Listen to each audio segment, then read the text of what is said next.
and welcome back to the Constitutionals Podcast. I'm your host, Chad White. If you didn't know, this is the premier podcast for the website, cpluscomedy.com. Like I said, it's a website. Go there. Here we are, back again, doing a little thing. Except this one's not little. This week, I'm talking to comedian Christian Finnegan, talking about his new stand-up special coming from Comedy Dynamics, Show Your Work.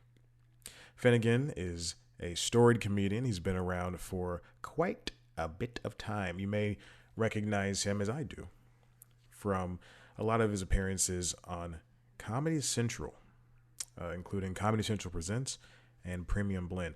If you'll excuse me, someone is just talking up a storm outside. Comedy Central Presents, Premium Blend. He's also done The Late Show, Stand Up on Late Show, Conan. He's a comedian that's been around for a minute, and I quite enjoy what he does. This latest special, Show Your Work, was shot and recorded at his he and his wife's comedy club, QED Astoria, up there in Queens, New York, where for a little bit he'll tell you they're in a special, but I'll give you a little sneak preview. For a little bit that they were living because they had to leave their apartment. Well, they didn't have to, but they ended up leaving their apartment in the middle of the pandemic. It's a very good story to hear, and I'm butchering the details, but they had to live there for a little bit, split some time between there and their other home. That's not inside the city. But this is a good special. Show Your Work. He's Christian comes back with his very funny delivery of a lot of great jokes, a lot of memorable ones. Like, you know what? I'm not gonna ruin anything, but I was gonna talk about one joke. I'll just go ahead and talk about it. Talking about working out. See, I don't want to ruin it. It's very good. You'll notice when we get there. And another interesting thing about this special is that there's a lot of documentary behind the scenes stuff. So you will see little interstitial moments between the set that what they were particularly going through during the pandemic. Now, here's the thing. I mentioned this to Christian, is that a lot of comedians, when they had two choices, essentially. Either talk about the pandemic or don't talk about the pandemic. And Christian decided to do it because this was shot during the pandemic. His wife's business, QED Astoria, up there in Queens, New York, is being afflicted by the pandemic, and it's a very personal topic for him. So might as well go for it. And then also he's a comedian, so there you go.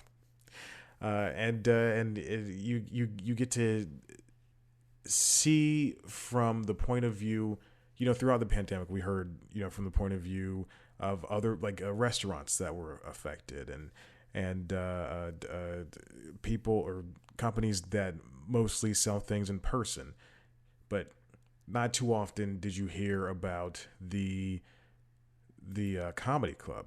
Unless you follow comedy diligently, then you never heard about the comedy club's perspective. And so now it's, well, with the exception of, some of them having to close down. And so now seeing QED up close, it is good to get that business perspective, but also the personal one. And again, this is, it's something that's been in the neighborhood for a minute, and they're just trying to get by like any other small business out there. So as I stepped down off my soapbox, ooh, ow, splinters. I wasn't wearing shoes. And I hit my shin. Ooh, I'm bleeding. This is why I don't do comedy. This is why I just talk to the comedians.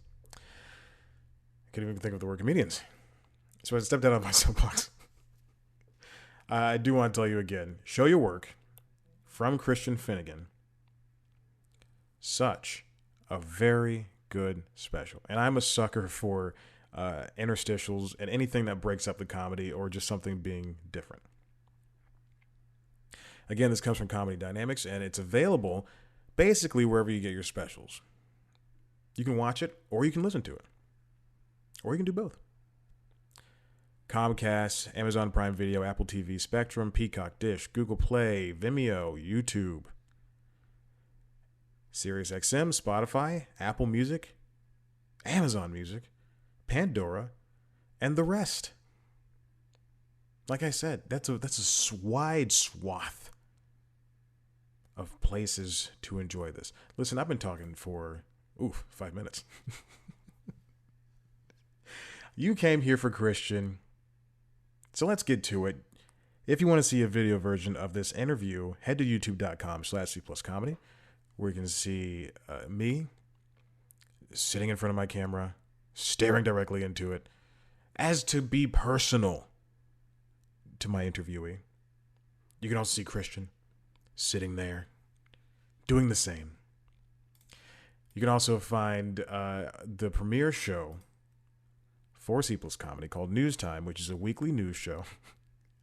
I'm laughing because I didn't do last week's episode, so I have to do 2 this week. So weekly news show, I take one topic and I drill down into it. It's very fun, very funny. It's like The Daily Show, except way less fun and way less funny. What else? Instagram, Twitter, at C+ Comedy. I'm on Instagram and Twitter, at Chat Black White. You can follow Christian Finnegan, at Christ Finnegan. That's what the thing says in his PR profile, whatchamacallit. Twitter, Instagram, Facebook, ChristFinnegan, Christ Finnegan. And again, Show Your Work is available wherever you enjoy stand-up, video and audio. Thank you for listening. Thank you for watching, if you went to go watch this. I'm Chad White, and here is the interview.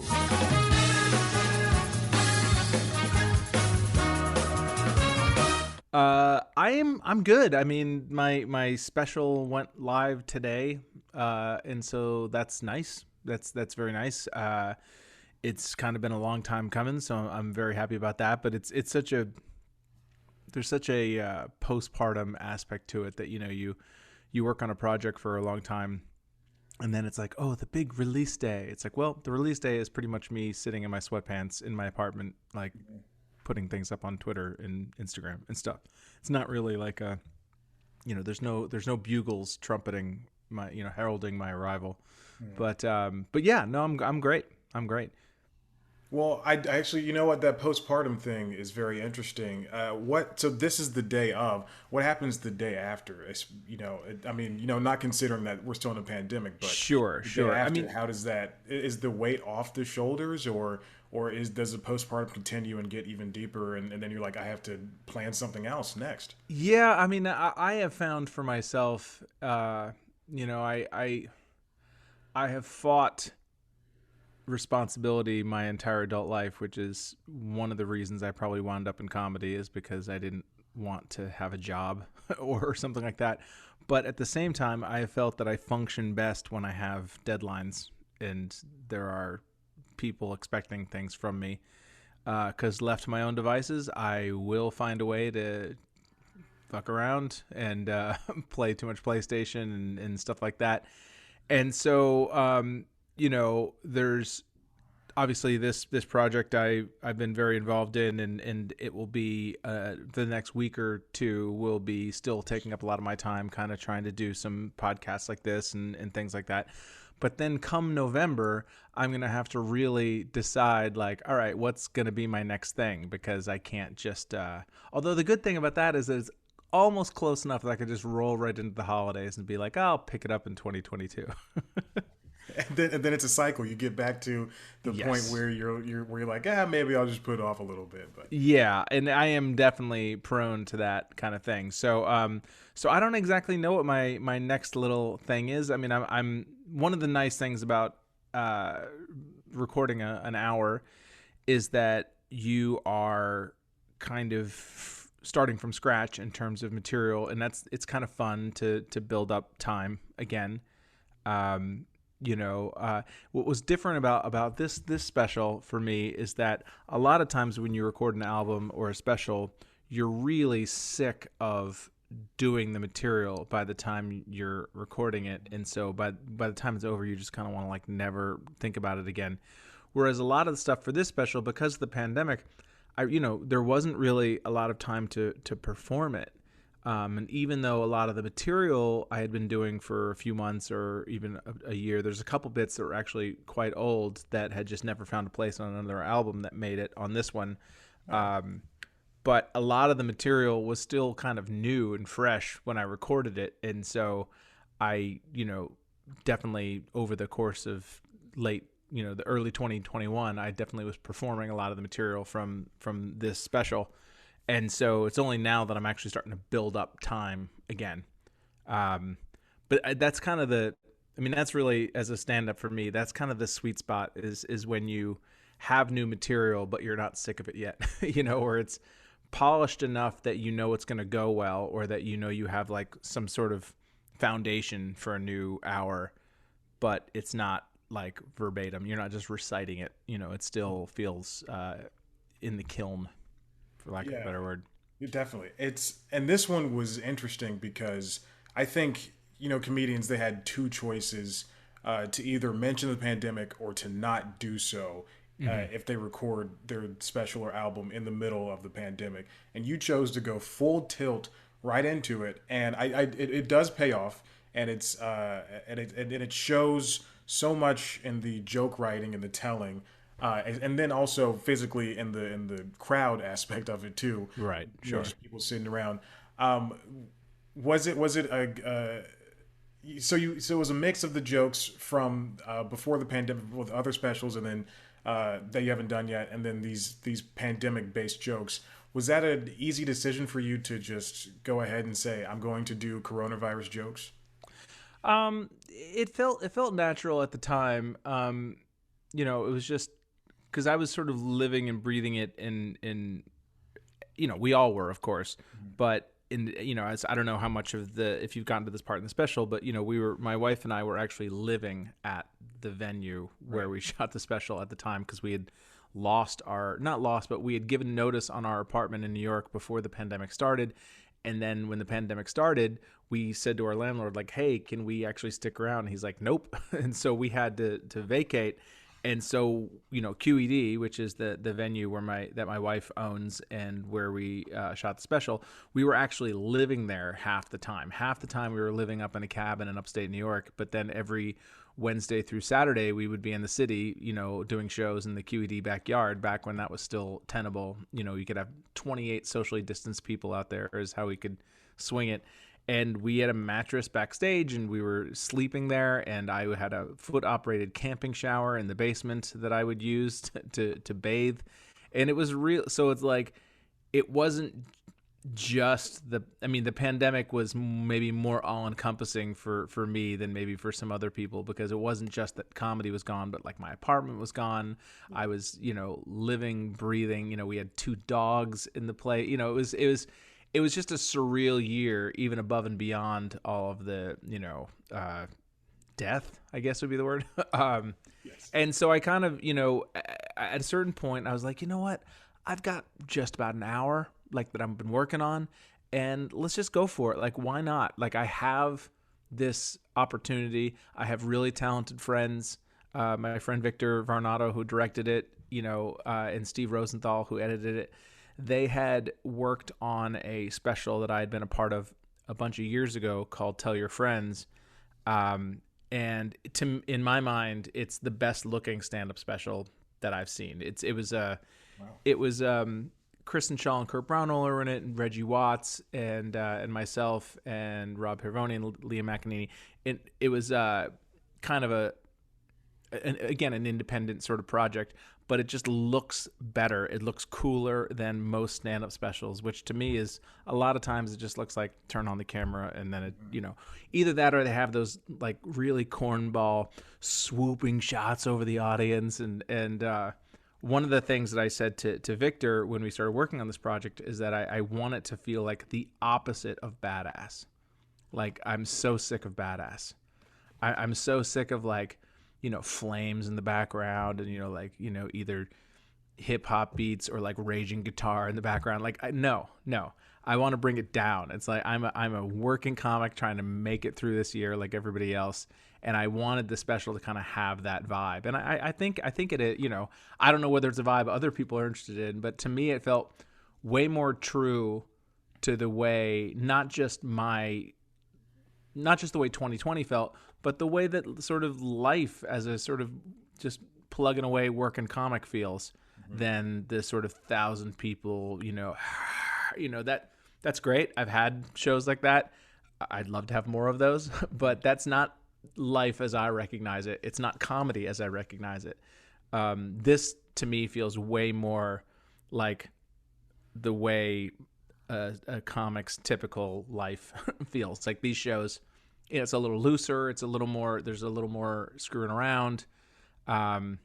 It's not quite so much of a recital as some of the other ones.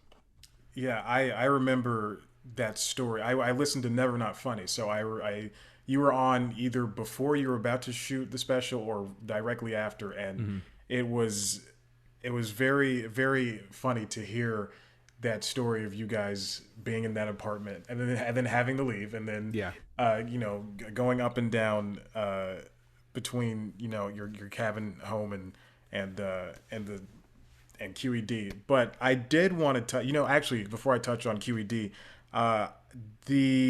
your thought about your mention about like the badassery of someone's comedy special. It's an interesting thought, and I do agree, because this one, your special, and someone like, I think Chris Gethard, I spoke to him a couple of months ago about his latest special. Both were documentaries, you know, interspersed between, you know, the comedy. Yeah. And I've learned something about myself, especially over the past year, that if you're going to do a comedy special, I want you to stand out from everybody else as opposed to doing the same thing. And so this really stuck in my mind as something that, you know, people can look forward to watching, you know, besides the comedy aspect, but to learn something about, like you said, the working comic during a time where everybody else is struggling the exact same way.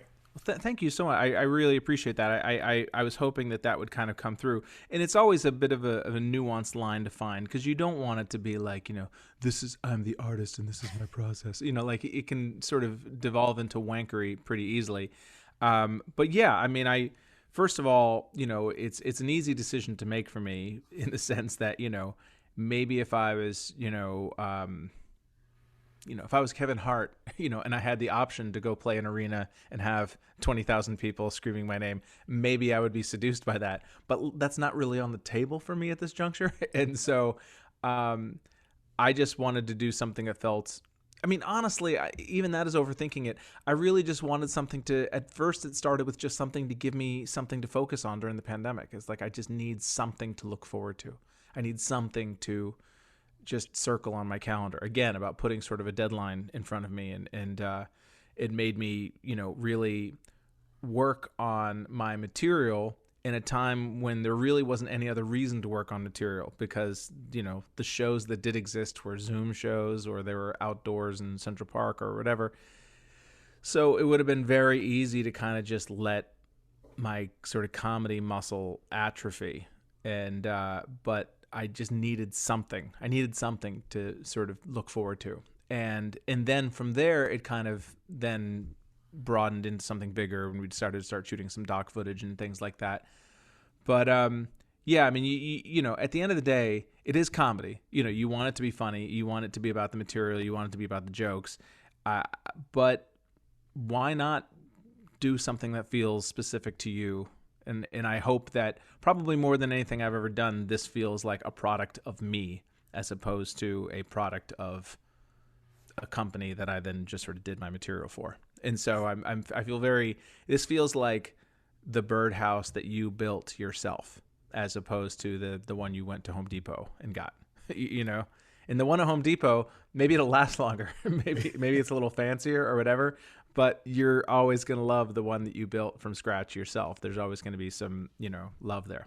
Mm-hmm. Well, and then, like, you know, speaking of the love and the hands-onness of it, it did feel very hands-on. It came across, especially seeing you carry out chairs to the backyard and set Yeah. everything up. And there's it just it was very very genuine. And that really is something that does stick out. So even if the birdhouse doesn't last very long, people are always going to remember that, oh wow, that birdhouse that, broke after a couple of months, it was a cool birdhouse. That's a really I neat think so. bird. I hope so. In some of it, I think was a little bit kind of telling on myself that I don't know how to say this properly, but again, the sort of opposite of badass thing, where it's like, my life isn't badass.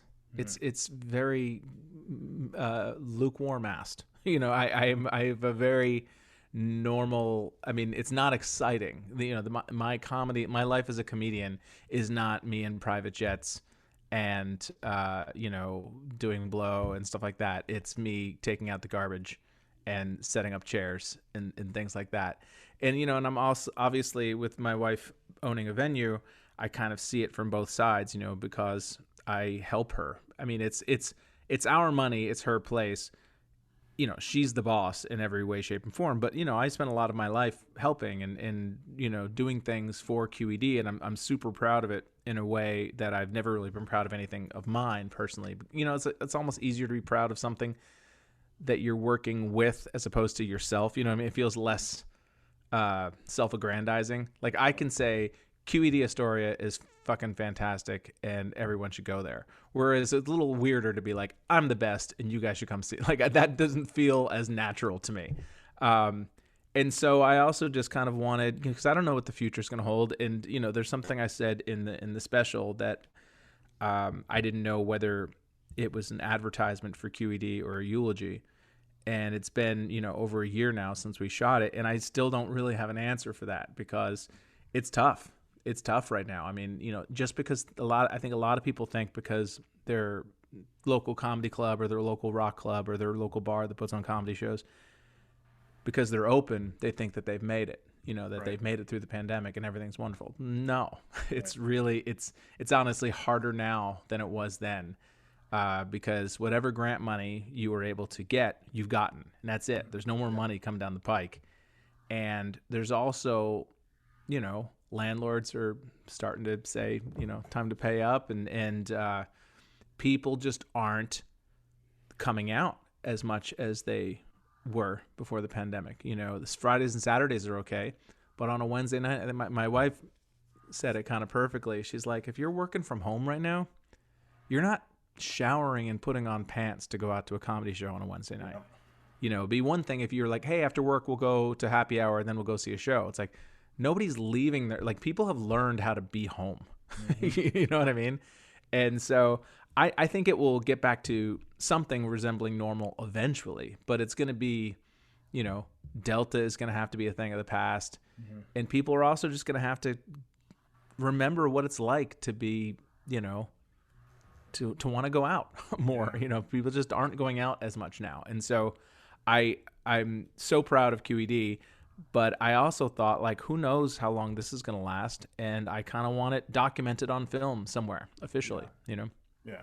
What are you seeing from your wife, like from being, watching her run this place and try to book comics and work with crowds and try to just get more people in? What are you seeing during this time that differs from besides people not showing up and staying at home, that differs from before? Because there's just more work in terms of checking vaccination cards and the sort of logistic stuff, but it's more work for less money is really what it comes down to. That's you hear a lot of stories about people not wanting, how these restaurants or companies that can't find employees to work for them. It's like, well, if you're a waiter, do you really want to work harder for less money right now? It's like, do you want to have to wear a mask for 8 hours for an empty restaurant where you maybe, would make a third of what you would have made 2 years ago? Yeah. And it's, that's one of the things, like, QED, the staff right now is a bit of a skeleton crew. We have what we need, mm-hmm. but before the pandemic, we had 4 bartenders and 4 different door people, and there were 7 nights a week, 2 to 4 shows a night, depending on the night. Wow. And now it's like it's Wednesday to Sunday afternoon is, and even those, it's a bit of a struggle. But yeah, I mean, honestly, being married to someone on the business side of things has opened my eyes up a lot. I think comedians can be very navel-gazy and or just a little solipsistic, lack of a better word. They don't really see it from the other side. They don't understand how much of a drag it is when it's Saturday night and somebody bails on a set half an hour before the show, and all of the just chaos that creates, and for me, because I'm helping with a lot of the stuff. It's like, oh, great. Thank you for tossing this live hand grenade into my evening, and people they do seem to be bailing a lot more. And I don't know what it is. Like comics, I feel like have gotten a little lazy, maybe because it doesn't feel real yet. It doesn't feel normal yet anymore. Right. But comics, I feel like, are not really acting with the degree of professionalism that they used to, because everything feels a little bit loosey-goosey and like, who cares? And it's, it's not just comedy, it's everything. I mean, there's a genuine malaise going on with people. I think it was that thing where, when everything looked like it was going great in the spring, when vaccines had come out and people started to kind of see that light at the end of the tunnel, and then to have that sort of door slammed shut again when Delta started coming up, it had a real, it's like that fool me once, shame on me, fool me once, shame on you, fool me twice, shame on me. I feel like people are now gun shy to have any optimism at all, Yep. And that will change over time, but I think that it is trickling down into the ways, just how everyone's acting. I feel like people are kind of, every commitment is kind of a soft commitment. Every, you make plans with people and chances are you're going to want to bail or they're going to want to bail. It's just everything feels like it's written in pencil right now. Yeah. It's bad to see it. It's insane and it sucks. And I just want every comedy venue. I live down the street from an improv theater, and I just want it to survive. Yeah. And so, and I'm on the volunteer list, and I haven't volunteered in quite some time, but I still want them to, they just open back up, and I want them to be as profitable as possible.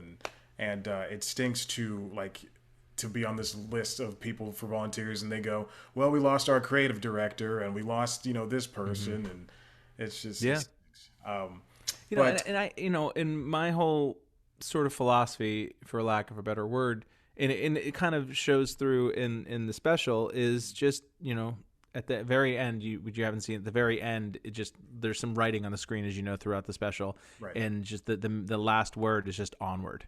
It's just keep your head down, man. Just forward, just keep going, because this will work itself out if you can just hold on and don't get too high, don't get too low.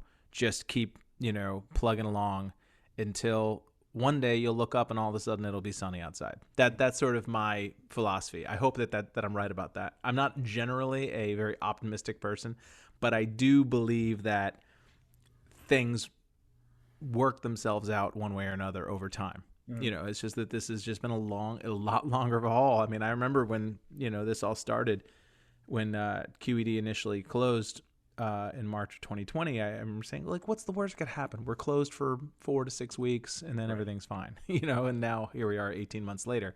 So, again, I don't think everything becomes wonderful, but I do think that, people get bored of being sad eventually.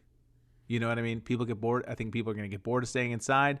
Younger people are going to come along and they're going to get bored of being inside. They're going to want to start hooking up again, and that will be the thing that gets things back to normal. It's just horny 23-year-olds. Hey, look, even the horny 28-year-olds, we're getting out there. Yes, you got it. You got to, man. I mean, you got to. You're the. I believe the horny 28-year-olds are our future. I believe is how the song goes. That is exactly. I did want to ask you about your Comedy Central presents stuff. That I remember when early on when Comedy Central was still doing comedy specials in the early 2000s, and they would play that constantly. It's like your episode, Carlos Alisraki, Alonzo Bowden. Like I remember like very specific episodes of Comedy Central presents and specific jokes. And you don't get that anymore because that was like the only comedy that was on. Yeah, there was a monoculture at the time. Like, exactly. if you wanted to watch comedy specials or you wanted to see comedy, that was the easiest way to do it. Is just flip through, see what's on Comedy Central. Yeah, I get the benefit obviously of that. You get the downside too, in the sense that I didn't get paid really for any of that. Yeah. Nowadays you can kind of monetize. I remember people talking about how in in the day of Carson, that there were like 2 or 3 gatekeepers. That if you did a set on Johnny Carson, then you would work for the next 3 years. Like you would be booked in clubs and like you had a career. Yeah. That doesn't exist anymore. There's now 1,000 gatekeepers, but each gate is worth 1,000th as much, if that makes sense. Yep. And so I don't think it's better or worse. It's just a totally different model now. And so, you see people who, comedians even, not just podcasters, but like comedians who have podcasts, and they've monetized their podcasts, and they have, 200,000 subscribers, and they're clearly making great money. And I've never heard of them. And I'm reasonably involved in the comedy world. You know what I mean? But that's kind of more what it's become about, is just like find your little group of people and cater to them, as opposed to kind of the idea of I'm going to do a Comedy Central special that will make a tiny little impact on a lot of people. Instead, I'm going to make a major impact on a smaller group of people, I think. But I've managed to do neither, so. I want to bounce off of that comment about the comedians that you've never heard of. It's interesting because that same thing can be applied to people who are on YouTube and they have 1 million subscribers. Mm-hmm. I've never heard of them, but they also tour with stand up, and I have to think, when does that person call themselves a comedian? Like, is it when people are coming out to see them? Do they do it at a point where they have been doing it for a couple of years and go, hey, I'm a comedian now? Or is it just like, hey, I make comedy sketches on YouTube and I consider myself a comedian? When did you find that you called yourself a working comedian? Like, when were you comfortable with that? I think once I did Premium Blend, which was the old Comedy Central like showcase. Once I had a TV credit or 2 under my belt, I feel like I could reasonably say that I was a comedian. Up until then, I would say I did comedy. Yeah, I do comedy. But I would not necessarily have said I'm a professional stand-up comedian. I don't think you necessarily have to have quit your day job, because there's a lot of day jobs that are kind of vague. Like if you write for a television show, that's technically a day job, but it's obviously a very big deal in comedy. In terms of I get frustrated sometimes with the comedy industry, and we've kind of done it to ourselves, in that a lot of these sort of people who have success, either on YouTube or Twitch or these various online platforms, and they don't know how to monetize it beyond just advertiser dollars. And so they start doing comedy clubs just because it's like comedy clubs just want butts and seats, a lot of them, and they don't really care whether you're really a comedian or not. There can be a bit of a just get them in the tent philosophy. It's like... And it used to happen with Twitter, and when Twitter was first a big thing, there were a lot of those Twitter famous comedians who would pack comedy clubs, and they would disappoint audiences, because it doesn't matter how funny you are on Twitter or on YouTube or whatever. It's a different animal. I'm not saying it's harder or easier. It's just different. Right. Just because you're good at baseball doesn't mean you're going to be good at basketball. Michael Jordan proved that, or in reverse, but. So, that's always going to be a thing. You'll see at comedy clubs, they'll have like soap opera stars show up and make appearances, Wow. And also a lot of celebrities who kind of like were like Steve-O, from Jackass started doing comedy clubs, because it's like, well, what else is he going to do he's not writing scripts, he needs to do something to capitalize on the notoriety he has. And a lot of comedy clubs just see, oh, he's a celebrity, we'll con people to get to come and see him. And so, I mean, it's frustrating that happens, but I can't really overly, it's just, I can't do anything about it. I can't do anything about the big TikTok star who's now headlining the comedy club. Yeah. And I don't think that means they're necessarily going to be terrible. Mm-hmm. Maybe they'll learn how to do it as well. But again, it's a different skill. And I wish that people kind of appreciated that stand-up is its own thing and it's not just being famous in front of people. Yeah. But do you think there's any room for, like, right now it's all about multi-hyphenates. I'm a writer, producer, actor, musician, all this stuff. But comedians, a lot, especially the touring ones, they are hyper-focused on, doing stand-up. And yes, some of them would love to write, but a lot of them just like the love of going around touring and doing comedy. You think there's any room left for that person in the entertainment industry? I mean, we'll find out. You're certainly correct. And sometimes I worry that when I get too hyper-focused on, like, I'm a comedian and that's what I do, and I'm not a multi-hyphenate and this is what I do, it's a little bit boomery. Like, maybe I'm a little, like, sound like an old guy a little bit. But yeah, I mean, I definitely do think that the sort of culture now encourages you to sort of try to be 10 things at once. And my feeling has always been that you're going to be 1/10 as good at those things if you're 10 things, but that's me. And also a lot of the things that a lot of people that call themselves comedians / a lot of those things that they also are, to me, are kind of almost contrary to comedy. To be a comedian / model, to me, is just like, those are in opposition to each other, like, into, like, personality wise, for me, I don't understand it. I just don't, to me, people get into comedy because they're not models. I don't know. I mean, it's not as simple as that, but I think that a lot of people think smiling a lot is being funny. Right. Or, there's a difference between being amusing and being funny. And I'm not saying one is better than the other, but, like, being funny, there's got to be, like, a bit of a catharsis to it. Like, there's got to be a little bit of a release or a bit of a, not a dirty feeling to it, but there's got to feel like a little bit of an edge or something. Yeah. Whereas being amusing is like a person in a commercial is amusing. And there's nothing wrong with that. The Flo, the progressive lady, is amusing. It's different to me than being funny. Yeah. So, I mean, God bless them. Younger people are so fucked. They're so fucked in terms of being able to make money and stuff like that. So it's really hard for me to begrudge anybody. I came of age in the 90s, when I could just go get a temp job anytime I wanted, really. I don't take that for granted. Like, these, I don't want to be one of those fucking, people like my dad's generation who's like, oh, these kids, they just got to work harder. It's like, your one job paid for a house, for your kids' college, like, all these things. Like, those are not options now. People have to hustle 10 times as much because, again, all the opportunities they get are worth less. Mm-hmm. And so it's really not my role to tell anybody you're doing it right or you're doing it wrong. My feeling has always been that young people are always right because they end up being the only ones left, that they win because that's the culture is going to go where they're going. Yeah. So it's not for me. Let's put it that way. But whatever you need to do, man.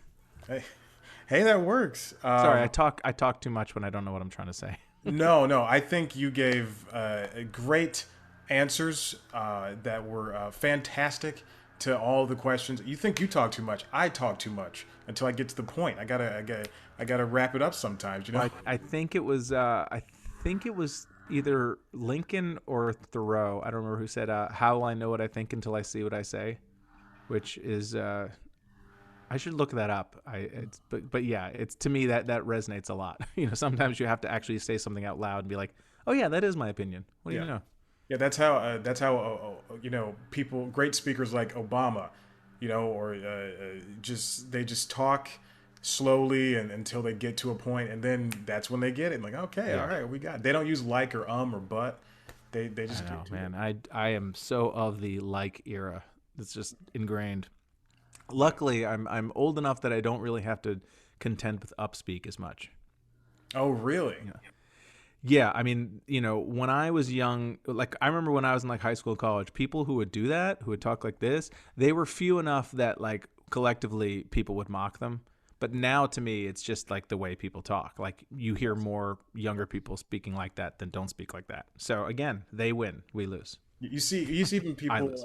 in the Times, like in the New York Times, even writing like that, and I can tell because it ends in a question mark. Yeah. It's like a Yeah. statement question mark, and I always go, "Are you really going to put that in this Pulitzer Prize winning paper?" Yeah, and again, to me, even when people say it when they're just speaking, it's kind of almost a way of leaving yourself wiggle room, like I just did right there. Like leaving yourself wiggle room so you're not fully committing to what you're saying. So if you Slightly. disagree, I can act like I'm just throwing it out there. It's not really my opinion. That's sort of. But Well, Christian, thank you. I didn't want to take up too much of your day. Yeah, no, thank you. I appreciate it. I appreciate your taking time, and thanks for being so thoughtful with your questions and for giving the special some attention. I really appreciate that. Of course, anytime. Like I said, I watched the Comedy Central Presents for way too many times and way too long, even the premium blend stuff. And so it's always a joy to talk to somebody that I've seen and known and heard for a very long time. So this is truly great, fantastic. Awesome. Well, thanks, Chad. I appreciate it.